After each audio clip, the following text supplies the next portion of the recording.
Hello students, तो कैसे हैं आप लोग। आई होप सब लोग अच्छे होंगे। मैं आज आप लोगों के लिए लेकर आया हूँ एक इंग्लिश स्टोरी, जिसको सुनकर आपको समझकर आपको इंग्लिश सीखने में बहुत ही मदद मिलेगी।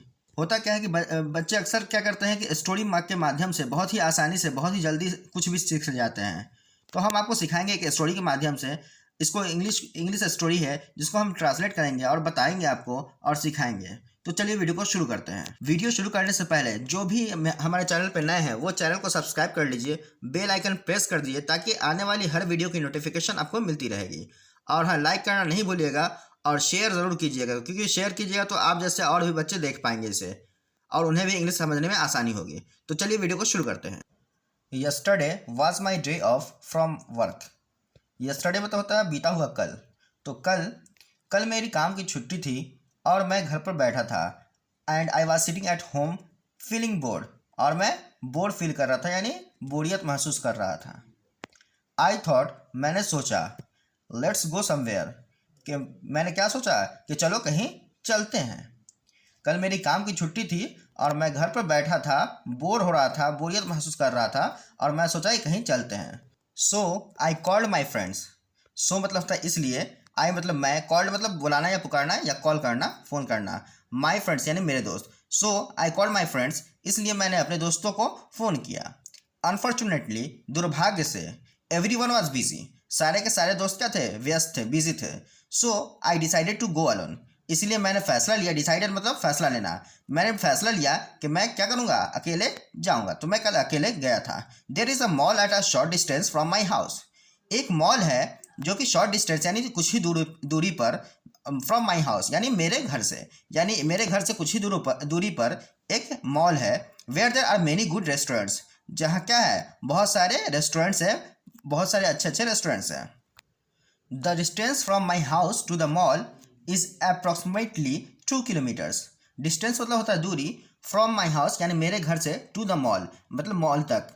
तो मेरे घर से जो दूरी है मॉल तक का, वो अप्रॉक्सीमेटली यानी लगभग 2 किलोमीटर्स यानी 2 किलोमीटर है। मेरे घर से मॉल की जो डिस्टेंस है, दूरी है, वो लगभग 2 किलोमीटर है। सो आई थॉट, इसलिए मैंने सोचा, थॉट मतलब सोचना। सो आई थॉट, इसलिए मैंने सोचा, why not walk to the mall, क्यों ना मैं पैदल ही यहाँ से मॉल तक जाऊँ। It would also be a good exercise, ये क्या हो जाएगा, मैं अगर पैदल जाता हूँ तो यह एक अच्छा एक्सरसाइज भी हो जाएगा मेरे लिए, एक अच्छा व्यायाम भी हो जाएगा।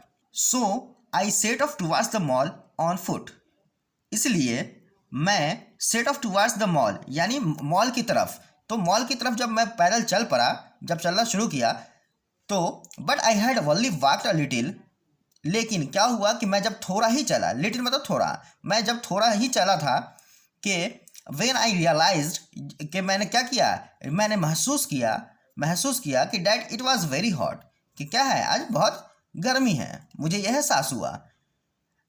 आई was sweating due to the heat, और इसके साथ साथ गर्मी के कारण मेरे पसीने छूट रहे थे। So I decided to take an auto rickshaw. So मतलब है इसलिए, आई डिसाइडेड मतलब फैसला लेना, फैसला लिया। So I decided to take an auto rickshaw, take मतलब होता है लेना। मैंने क्या किया, एक फैसला लिया कि मैं एक ऑटो रिक्शा कर लेता हूँ। I stopped N auto rickshaw, मैंने क्या किया, स्टॉप मतलब होता है रोकना, मैंने एक ऑटो रिक्शा वाले को रोका। And told the driver to drop me at the nearby mall, और मैंने ड्राइवर से कहा, ड्राइवर मतलब ऑटो रिक्शा जो चला रहा था उस ड्राइवर से कहा कि मुझे जो है पास वाले मॉल में छोड़ दो। The auto rickshaw driver charge me 50 rupees for taking me to the mall, और ऑटो रिक्शा वाला जो है, जो चला रहा था ड्राइवर, वो उसने मुझसे 50 रुपया लिया मॉल तक छोड़ने का। उसने मुझे छोड़ दिया और उसका जो चार्ज किया, चार्ज मतलब होता है भाड़ा, वो किराया लेना, यानी किराया लिया, वो 50 रुपया मुझे चार्ज किया। After going to the mall, mall में जाने के बाद, I had a great time, मेरा समय बेहतरीन रहा, बहुत अच्छा रहा। I order my favourite food, मैंने अपना पसंदीदा खाना ऑर्डर किया।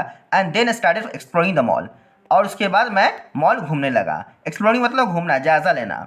The ambience there was a fantastic, ambience मतलब होता है माहौल, और फैंटास्टिक मतलब शानदार, यानी मैं वहाँ का शानदार जो देखा, वो जब घूमने गया तो वहाँ का माहौल जो था वो बहुत ही शानदार था, बहुत ही अच्छा था, बहुत ही लुभाना था। वाइल स्टैंडिंग देयर, जब मैं वहाँ पे खड़ा था, I realise that sometimes we should take out time for ourselves, मैंने महसूस किया कि कभी कभी क्या है कि मुझे खुद के लिए, हम सबको अपने लिए, खुद के लिए समय निकालना चाहिए। And spend some time alone, और अकेले कुछ समय बिताना चाहिए, गुजारना चाहिए।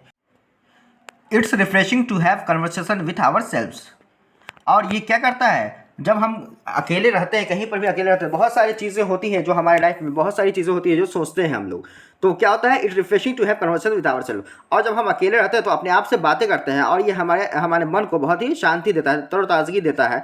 It brings a sense of peace, यानी ये क्या करता है, हमें जब हम अकेले रहते हैं तो बहुत सारी चीज़ें हमारे दिमाग में चलती है, और वो हमें बहुत ही शांति देती है।